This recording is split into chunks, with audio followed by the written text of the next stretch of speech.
Hello guys, this is Will and Ellie. Hi, we are back for a CupCast, and this week we are drinking La Peña. La Peña from Finca La Peñona. Yes, Finca La Peñona. So, Wilmer, you've just brewed this for me using medium ground coffee, yeah? Yep, You have a pour over and I have the cafetiere, is that right? that's correct. Very well picked. So, we're both drinking this black, and I have to say, it is a very flavoursome cup of coffee. Straight away, isn't it? You can. Yeah. It's very. We'll. I'm letting mine cool down a bit so we can pick the flavours out. But basically, La Peña is our second coffee from El Cercan de Portillo. I said that right. Yep. And this is farmed by, what's the lady? Anna Lorena. Ana Lorena, yeah. Okay, can you tell us that? Because you went to the farm, didn't you? I went to Joe went to the farm. Nice. I couldn't travel that time. But yeah, I meet Lorena pretty much, and I tried some of the coffees which we liked. So there's a family-run, farmers. They had divided the farm into four different locations. Yeah. So and then because they would like to keep it separately, they force different type of Arabica trees in some of them. So for example, in La Peña is they have more something like Ica2, the variety called Ica2. I think it's all Ica2, the coffee variety for La Peña. For La Peña, yeah. So that's why they separate I'm it. reading it, mind us. I don't have this knowledge. good. I'm reading this. and Lorena, is a mom, a farmer, and a wife, and a hard worker person. Really good energy. And then we decided to actually bring two of their coffee.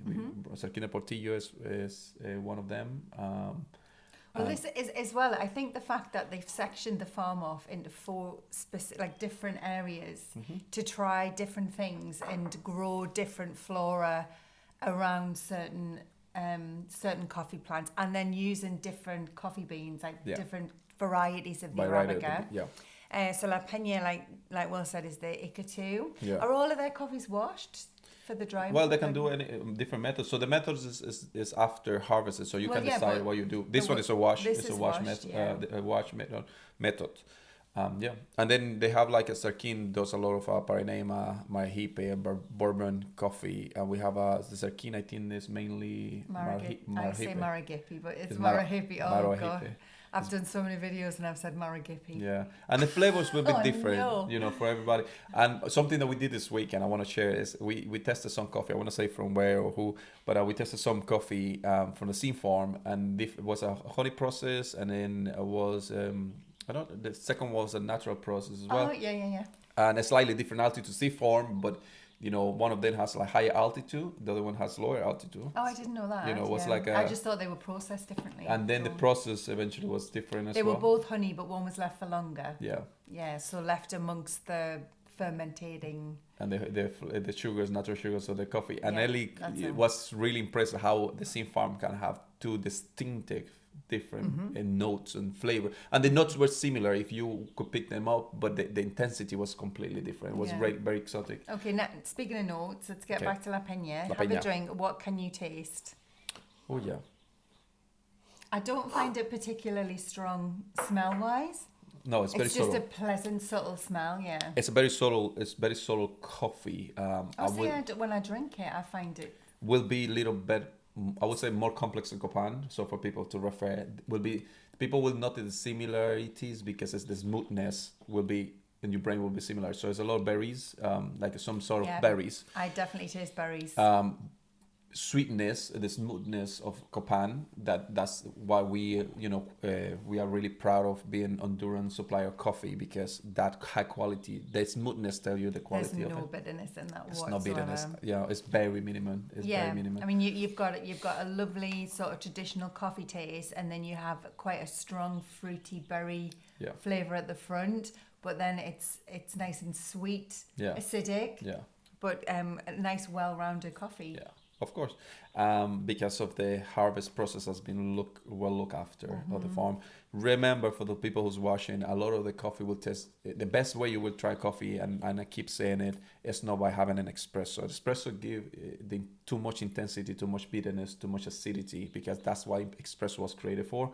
If you want to really try the flavors of the coffee, filter it, and that's how you filter it in equal amounts, all of them, so you will notice the difference all of them against the same amount of coffee, same amount of water, if you have two different ones, and that will give you the perception and the notes and all the flavors. Espresso just does enhance the acidity and the bitterness of the beans.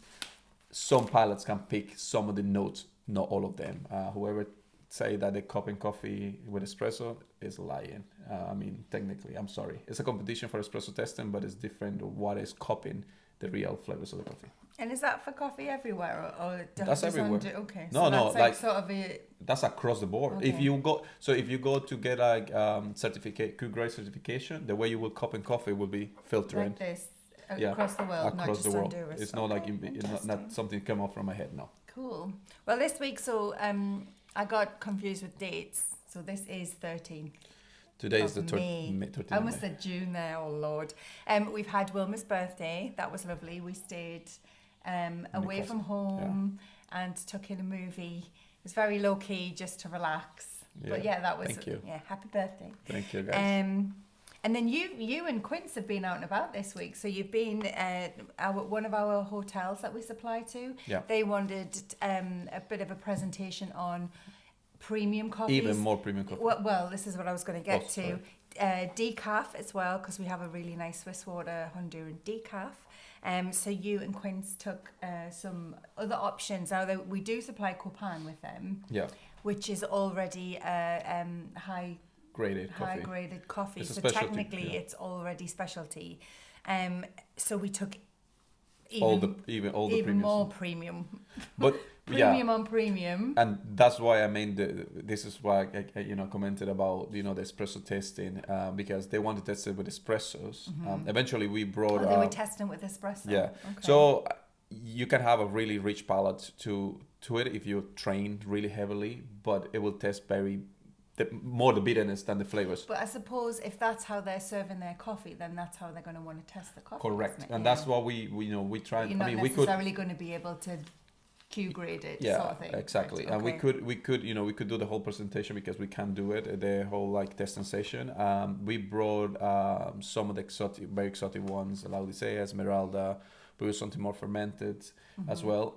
Eventually, fermented will be better bitter against the pressure of the espresso machine. So that's interesting. Yeah, it will be even more bitter than normal. Okay. Because of the fermented flavors. So they were impressed, because they say most of them, they're like, from the 4 that we brought, still Copan was winning, but it's like that's why Copan is the one more famous, because of the smoothness. Yeah. The nice flavors and they understand they already have premium coffee, so they just want to explore. Maybe they just wanted some other options as well. But while we're on about Copan, we are getting so many emails, and yes, we're very sorry it is out of stock. But we do have the next harvest secured, and it is on its way. But it's sea freight, so it's taking its time. But we are so sorry, and we have other options, guys. This is the problem with a growing business, is that we don't know how fast we're going to grow. I mean, obviously we want to grow really fast, but if we're growing slow, we've got to have a certain amount of coffee, because we don't want to have too much. So it is definitely a balance. But it's coming. Yeah, so what would you recommend, actually, while we're here? I mean, if you like I say, exactly. If you like Copan, La Peña is a good option to replace that. I mean, I know it's more premium, and the premium comes out because it's a single state. So it's one farmer who did this whole job. It's not that the quality is better. Well, the puntation is better. So La Peña is 86 plus compared to Copan. That means that has less imperfections, has well looked after, that has more complex flavor, even if you cannot directly feel in it. So that's why the expenditure comes from. Spoiled drinking. So if you want to go try something exotic, guys. I know you have said we most of our coffee, some of the coffees are out of stock, but we have other options. They're a little bit more premium, but this is your time for saying, hey, let me try something more, little bit more unique. Oh, we still have Atlantic and the Little Miracles blend, which are a little bit more financially accessible. Yeah. I don't know if I like that phrase. Yeah. But yeah, so sorry, it is coming. Please bear with us. What else? Oh, well, Small Business Britain were in touch. They are doing, which I thought was a really nice or really lovely, thoughtful blog about side hustles and to try and inspire people not only to do their own side hustles but keep them motivated and how business owners have changed a side hustle to a main business. So we answered a few questions about that. Well, I think I did most of the answering because you were busy yesterday with Queen's doing. They're out and about driving around, so I was in the office. We met with Mark Tony in Newcastle. So hey, cool, very important. Yeah, I don't know. Ice cream. Yeah. I like ice cream. So what was I saying? Totally forgotten. Small business and so side hustle. So the questions were something like, how long were you doing a side hustle? So it was I think it was about 6 months. Because I remember you working. Where were you working before? Before Caribe Coffee, Waterspoon locally in Moppet. Wetherspoons, that's right. Yeah, Ciao, yeah. You were a big part of the team.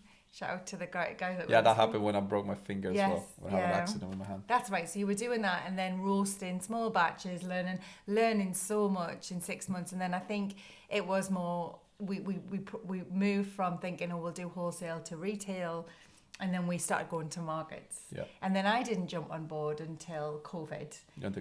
Which was it was sort of two reasons. We were getting busy enough. Yeah, because Will had won a market trader, like a national market trade award. So we were getting busy enough to justify it, but also because of COVID, our son has like chronic chest problems.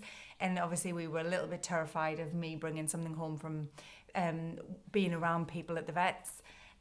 So we took the decision for me to come on board then, didn't we? And then, so we went from side hustle with to full in a couple of years. So it was a big jump and it was scary, but it was good.